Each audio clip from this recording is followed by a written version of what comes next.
We're looking at the elephant in the room, and we start with a song. Holy, holy, holy, Lord God Almighty, all thy works shall praise thy name in heaven, sky, and sea. Holy, holy, holy, merciful and mighty, God in three persons, blessed Trinity.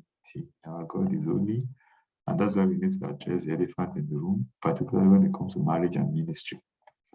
Because you see Paul actually making a comment in 1 Corinthians chapter 9, verse 7.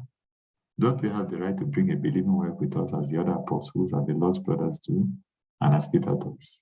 So basically, it was being criticized for, being all alone because, of course, don't forget, for the sake of the gospel, he had remained unmarried, and it was just referencing, and of course, part of what they were saying was that the other apostles were going into the ministry with their wives.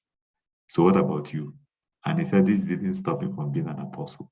But we need to address it because this is the elephant in the room.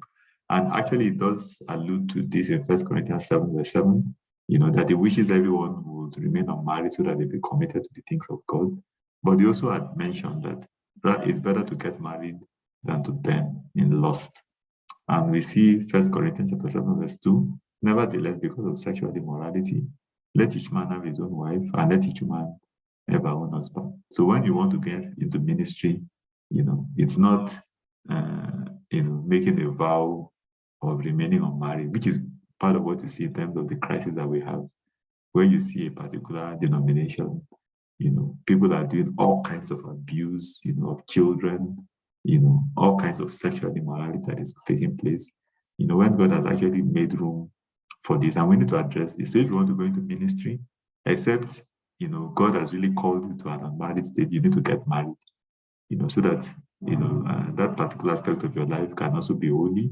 You go into your wife, have sexual relations with your wife instead of, pedophilia, sleeping around with children, or sleeping around with church members and bringing, shame to the name of Christ. So this is the elephant in the room that we need to address, get married, and live a life of holiness and righteousness worthy of your calling.